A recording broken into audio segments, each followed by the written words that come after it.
오늘 우리에게 주시는 하나님의 말씀은 사무엘상 22장 1절에서 6절까지 말씀입니다.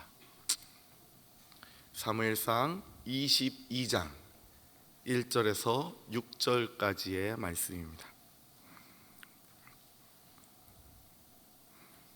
우리 한 절씩 교독하시고 마지막 6절은 함께 읽도록 하겠습니다.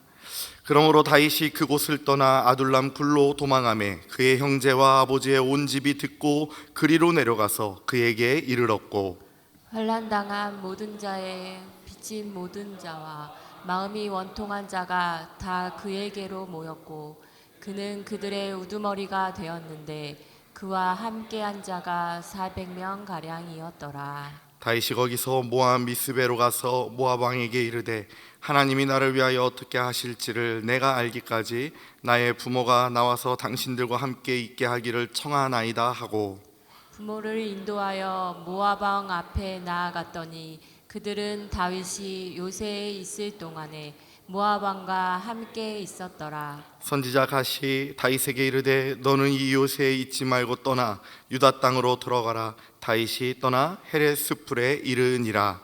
사울이 다윗과 그와 함께 있는 사람들이 나타나함을 들으니라. 그때 사울이 기브아 높은 곳에서 손에 단창을 들고 에살나무 아래에 앉았고 모든 신하들은 그의 곁에 섰더니. 아멘. 여러분, 요즘에도 성경 읽기 잘하고 계십니까? 할렐루야. 일일 성경 읽기표를 가지고 매일 성경 읽고 계시는 분은 알 것입니다. 오늘 우리 본문이 오늘 성경 읽기표에 나오는 부분입니다. 부디 작심 3달로 끝나지 마시고 12월까지 끝까지 완주하시어 성경 1독 이상을 이루시는 2026년이 되시기를 주님의 이름으로 축복합니다. 할 수 있습니다. 못 읽는 부분 있으면 빨리 따라잡으세요. 저도 요 며칠 전에 엄청 따라잡았습니다. 그럴 수 있죠. 다시 힘을 내십시오. 할 수 있습니다. 사울은 천천히요 다윗은 만만히로다. 잘못한 것이라고는 골리앗을 무찌르고 사울을 도와준 것밖에 없는 다윗이 그의 우수함이 덫이 되어 결국엔 아둘람 굴로 도망합니다. 그의 마음이 어땠을까요? 어쩌면 억울하기도 했을지도 모르겠습니다. 이해 안 되는 상황 속에서 자신과 주변을 탓할 수도 있었을지도 모르겠습니다. 다윗은 그렇게 여전히 환난 가운데 서 있습니다. 성경은 오늘 말씀을 설명할 때 그 앞에 그러므로 아둘람궁으로 도망하였다고 말씀을 이어주십니다. 그러므로, 이 그러므로라는 접속사에는 여러 가지 표현을 담을 수 있겠습니다. 근데 저는 이 그러므로 대신에 할 수 있는 거 다 해보고 결국엔 아둘람궁으로 도망갔다라고 사용을 해보겠습니다. 무슨 말씀이냐면 다윗이 사울의 시선을 피하여 도망한 것이 오늘 이곳 아둘람 굴이 전부는 아니라는 말씀을 드리고 있는 것입니다. 어디를 도망 다녔는가? 사사시대의 마지막을 알린 참 선지자 사무엘에게도 도망을 했었고, 절친한 친구이자 왕의 아들인 요나단에게도 도망을 갔었고, 제사장 아히멜렉에게 도망하여 떡과 무기를 구걸하기도 하였습니다. 어디 그뿐입니까? 하나님 모르는 이방 민족이라 치부하여 만군의 여호와의 이름으로 처단한 골리앗, 이 할례받지 못한 블레셋 사람아 외치던 그 골리앗의 고향 블레셋 가드에 가서 목숨을 구걸하다가 미친 척하여 쫓겨나기도 합니다. 그리고 그러므로 다다른 곳이 바로 오늘 우리가 보고 있는 아둘람 굴이 되는 것입니다. 아둘람이라는 뜻은 피하는 곳이라는 뜻의 단어입니다. 지리적으로 블레셋의 가드와 이스라엘의 국경 부근에 있다고 합니다. 그러니까 선택이 가능하죠. 저기서 사울 왕이 쫓아온다, 그럼 얼른 블레셋으로 도망갈 수 있고, 저기서 블레셋이 따라온다, 그럼 얼른 이스라엘로 도망갈 수 있는 그런, 아주 좋은 요새라고 할 수는 없지만 그래도 생명을 부지할 수 있는 곳, 그 정도로 보시면 되겠습니다. 그것에 다윗이 다다르자 그의 형제와 아버지 온 집이 그 다윗을 찾아왔다고 오늘 우리 본문 첫무리에 우리에게 말씀을 해주십니다. 그렇죠. 아들이 그렇게 미움을 받고 있으니 자신들의 생명을 보존하기도 해야 하고 다윗과 함께하여 저들을 위로하기도 해야 하기 때문에 그들은 그렇게 한자리에 모입니다. 그런데 이처럼 다윗 곁에 모인 사람이 그의 가족이 전부는 아니었다고 합니다. 하나님은 억울한 도망자 다윗을 혼자 두지 않으시고 가족을 제외하고도 약 400명가량의 동료들을 더 붙여주십니다. 훗날 다윗 왕조의 기초를 이곳 아둘람에서 이루게 되는 것입니다. 그러니까 어찌 보면 오늘 성경의 이 장면은 굉장히 감격스럽고 사진을 찍어야 되는 아주 멋진 장면이라고도 볼 수 있겠습니다. 근데 성경이 오늘 그 다윗 곁으로 나온 저들을 소개한 때 그 멤버가 아주 화려합니다. 어떤 자들입니까? 환난 당한 자, 빚진 자, 마음에 원통한 자들이 다 다윗에게로 나왔다고 이야기를 해주고 있는 것입니다.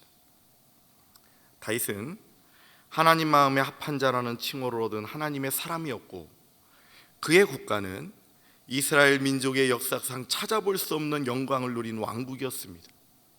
그런데 그런 위대한 국가를 이룬 초석이 환난당한 자, 빚진 자, 마음이 원통한 자들이었다는 것을 우리는 이상한 눈으로 볼 수 있어야 합니다. 부목사들도 교회에 이력서 내고 옵니다. 저도 이력서 내고 우리 목사님 면접 보고 합격받은 사람이에요. 그런데 그 이력서에 저는 환난당한 적이 있습니다. 빚을 많이 지고 있습니다.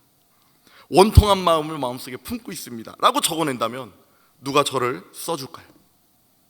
이 모든 사연은 결격 사유임에 틀림이 없습니다. 하지만 오늘 성경은 우리에게 분명하게 이야기를 해줍니다. 다 그에게로 모였고 다윗은 그들의 우두머리가 되었다. 다 그에게 모인 것은 그래도 어느 정도 이해가 됩니다. 왜냐하면 그래도 다윗이니까요. 하지만 다윗에겐 다른 선택이 없었을까?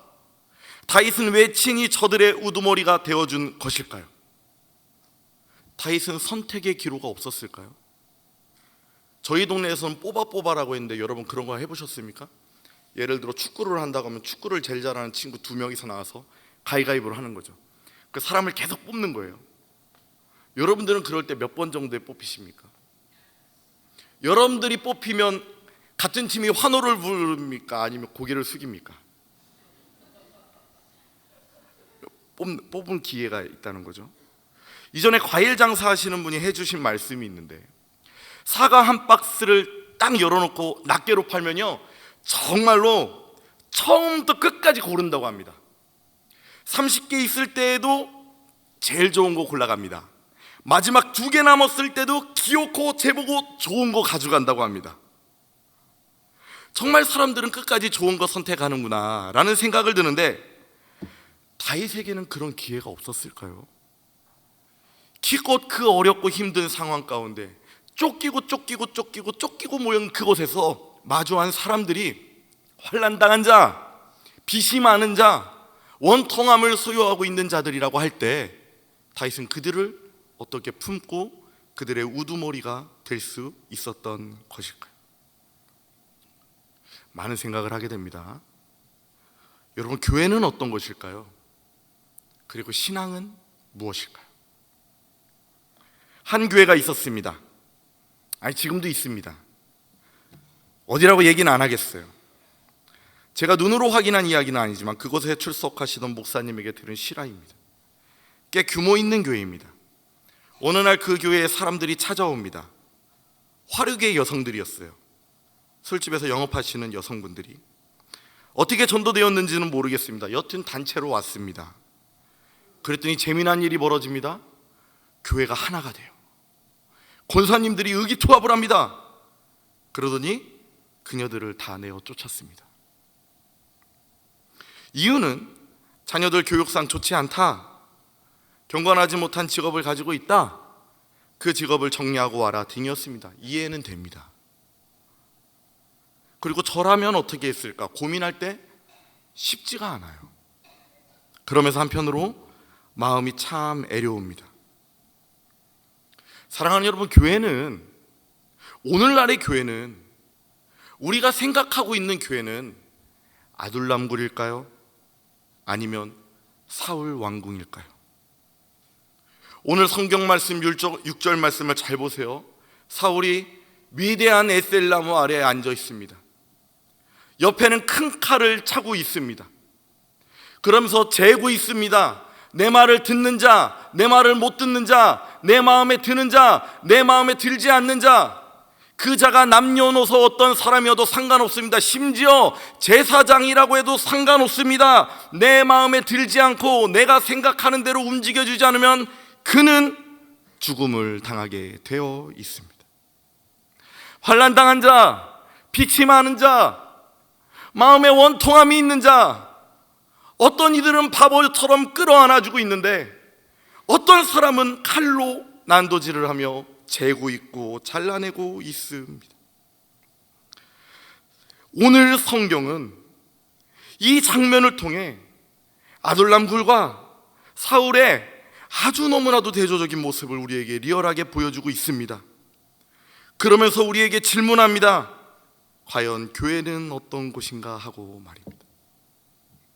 그리고 그 교회에서 신앙생활하고 있는 나는 지금 아둘람굴에 모인 다윗과 같은 모습으로 살아가고 있는지, 아니면 사울 왕과 같이 큰 칼을 오른편에 차고 위대한 에셀나무 아래에서 경건하고 고귀한 모습으로 내 마음에 들지 않으니 너는 안 돼, 너는 그렇게 살았으니 우리와 함께 할 수 없어 하는 모습으로 저울질을 하고 칼질을 하고 있는지를 말입니다. 주변을 보세요. 그리고 나를 보세요. 오늘 우리의 신앙을 흔들고 지겹고 힘들게 하는 것이 무엇입니까?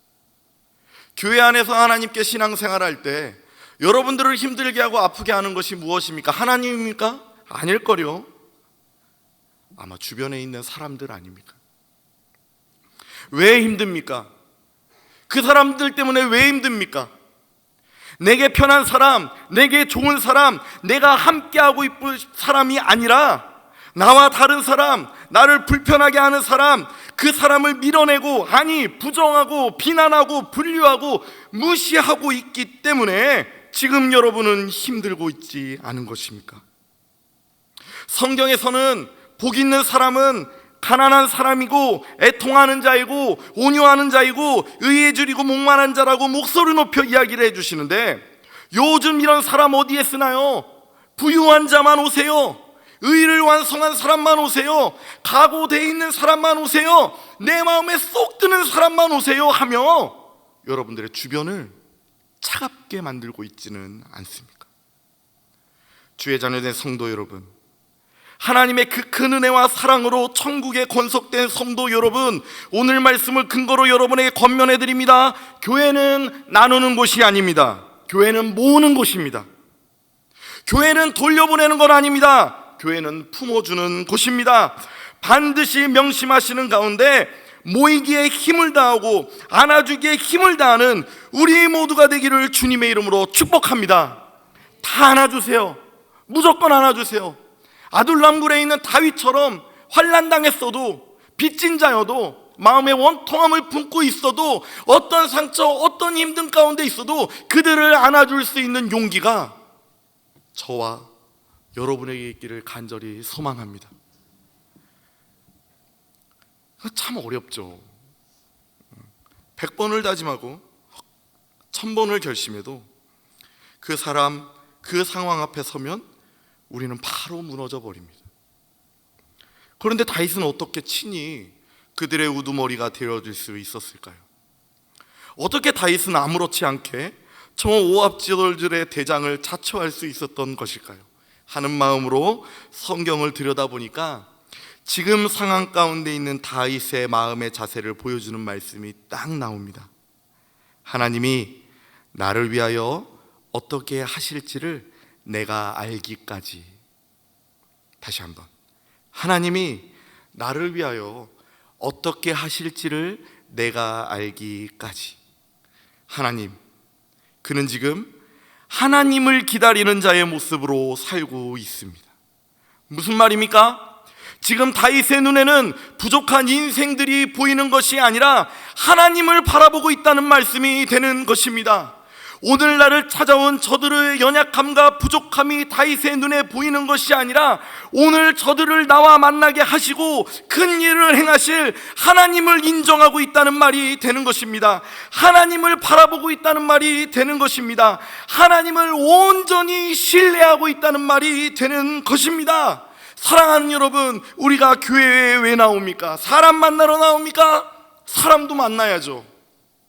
우리가 교회 왜 나옵니까? 일하러 나옵니까? 일도 해야죠. 그래야 교회도 돌아가겠죠. 그런데 정말 우리가 교회 왜 나옵니까? 신앙생활하러, 하나님 만나러 오는 거 아닙니까? 하나님 기쁘게 해드리려고 모이는 거 아닙니까? 하나님 온전히 바라보려고 모이는 거 아닙니까? 하나님을 인정하려고 우리가 이 자리에 모이고 있는 것 아닙니까? 그런데 그 하나님은 다 사라지고 내 눈앞에 있는 사람만 남을 때 우리는 사랑할 힘이 없어요. 하나님을 놓쳐버릴 때 우리는 그들을 용납하지 못하고 그들을 품어주지 못하고 그들과 함께하지 못한다는 것을 오늘 성경에서 찾아 읽으실 수 있게 되기를 간절히 소망합니다. 잊지 마세요. 믿음과 신앙은 하나님 바라보는 것이지 사람 바라보는 것 아닙니다. 우리는 하나님 바라는 사람입니다. 우리는 하나님으로 결단하는 사람입니다. 우리는 하나님으로 소망하는 사람입니다. 사람은 우리 소망의 증거가 아닙니다. 사람은 우리의 도구가 아닙니다. 사람은 우리가 사랑하고 섬겨줘야 될 대상이지 우리가 바라고 기대하고 소망하는 이는 오직 우리 하나님 한 분뿐이어야 합니다. 그 하나님 온전히 의지하시는 가운데 하나님 때문에 그 사람을 사랑하고 하나님 때문에 그 사람을 용납하고 하나님 때문에 그 사람과 함께 할 수 있는 우리 모두가 되기를 주님의 이름으로 축복합니다. 우리는 착각합니다. 우리가 중심을 보는 줄 알아요. 우리가 뭘 보고 뭘 기준을 삼을 수 있을 줄로 압니다. 아니요. 그 모든 것도 결국엔 외모랍니다. 왜 그렇습니까? 사람이 보는 건 외모니까. 사람이 보는 건 외모라고 분명히 적혀 있잖아요. 중심 보시는 분은 따로 있대요. 중심 보시는 분은 누구죠? 하나님. 사람은 외모를 보거니와 나 하나님 중심을 보느니라. 이 말을 딱 들으면 중심 보려고 해. 어떻게 하면 저 사람이 중심을 아니라고요. 그것도 외모라고요. 우리는 중심 보시는 하나님을 바라보며 사는 자들인 줄로 믿습니다. 결국 우리가 보는 것, 내가 저울질하는 것, 내가 판단하는 것 다 외모고 중심 보시는 분 따로 있다는 것 기억하며 그 하나님을 바라며 살아가는 우리가 되기를 간절히 소망합니다. 물론 우리 삶은 참 복잡하고 미묘하죠. 그래서 갖가지 상황이 우리들 가운데 분명히 존재합니다. 그래서 마땅히 사랑해야 되고 마땅히 같이 해야 되는데도 불구하고 때로는 어쩌면 정말 사람과 사람 간의 분류와 판단도 있어야 할 때도 있습니다. 하지만 이렇든 저렇든 간에 교회는 모이는 곳이고 신앙은 사람 보는 게 아니라 하나님 바라보는 것입니다. 교회는 모이는 것이고 신앙은 사람 바라보는 거 아니고 하나님 바라보는 것입니다. 이 너무나도 중요한 원칙을 잊지 마시기를. 그래서 교회는 누구나 다 올 수 있는 것이고 모이는 것이고 서로 지지하고 사랑하는 곳이라는 것을 선포하며 나누고 자르고 구분하는 사람들이 아니라 합하고 붙이고 사랑하는 사람들이 우리가 되어야 할 줄로 믿습니다. 찬양도 있어요. 여러분 찬양하세요. 나의 힘으로 당신을 사랑할 수 없네. 내가 가진 모든 것으로 당신을 축복할 순 없지만 주님이 주신 크고도 놀라우신 그 사랑으로 당신을 사랑합니다. 당신을 축복합니다. 내 힘으로는 한계 있습니다. 내 생각으로는, 내 의지로는 갈 수 없는 길이에요. 하지만 하나님을 온전히 바랄 때 우리는 그 길에 서 있는 나를 발견하게 될 것입니다. 저와 여러분을 만나게 해주신 분이 우리 하나님이신 줄로 믿습니다. 맞습니까? 왜요? 왜 우리를 만나게 해주셨을까요? 별로 이쁘지도 않고 성격도 개팍하고 능력도 없는 이 사람, 아둘람 굴에 모인 사람들처럼 어눌해 보이는 이 사람을 왜 내게 붙여주신 것일까요? 내게 딱 좋은 사람 만나게 해주셔도 될까 말까인데 혹시 하나님이 실수하신 것일까요? 그건 아니겠죠. 그럼 실수가 아니면 무엇입니까? 이것이 하나님의 섭리겠죠. 이것이 하나님의 계획이겠죠. 이것이 하나님의 역사이겠죠. 하나님께서 그로 인해 그와 함께 하실 일이 있으신 것 아니겠습니까? 기대하십시오. 기대하십시오. 우리 하나님, 아둘람의 저 찌질한 사람들 갖고도 기어이 멋진 왕국을 세우십니다. 이러한 하나님의 역사는 성서 안에서 비일비재하고요, 우리 일상에서도 너무나 많이 일어납니다.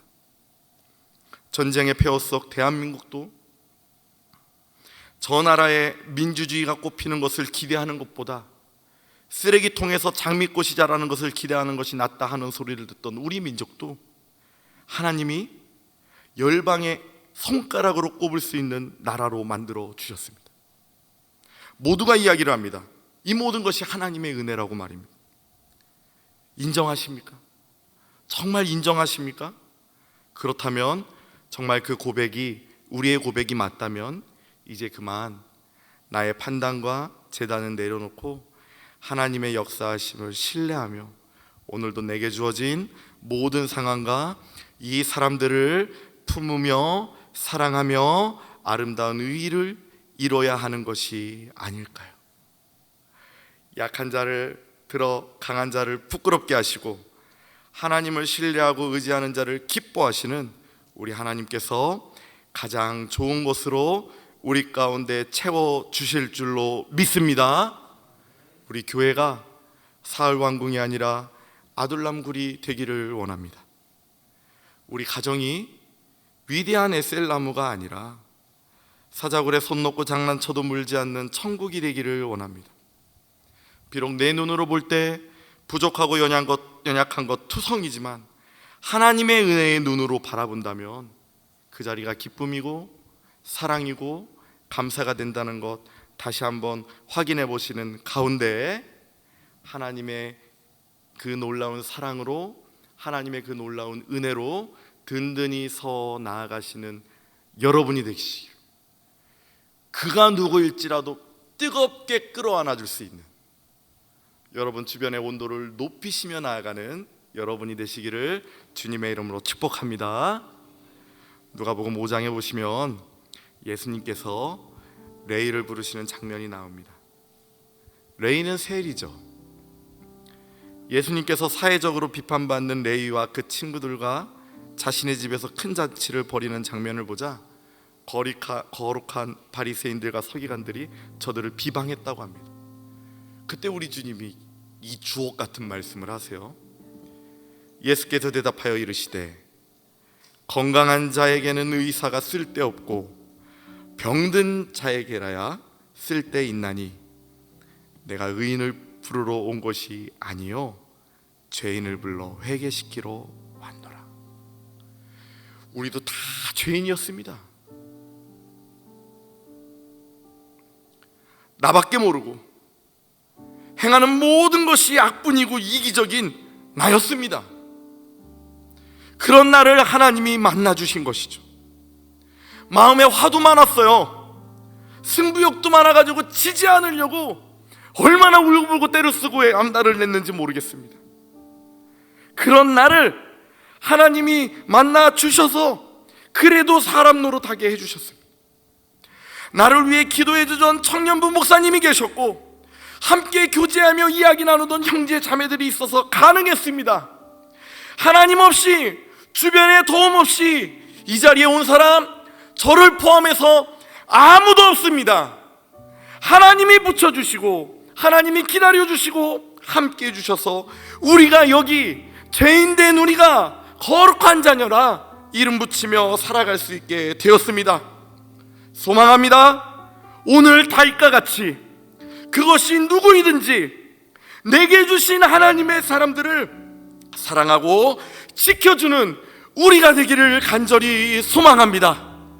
하나님을 기대하고 전적으로 신뢰하는 모습이, 그 실력이, 그 능력이 내 주변을 더욱 사랑하고 나를 힘겹게 하고 어렵게 하는 사람들을 용서하는 모습으로 나타날 수 있게 되기를 주님의 이름으로 축복합니다.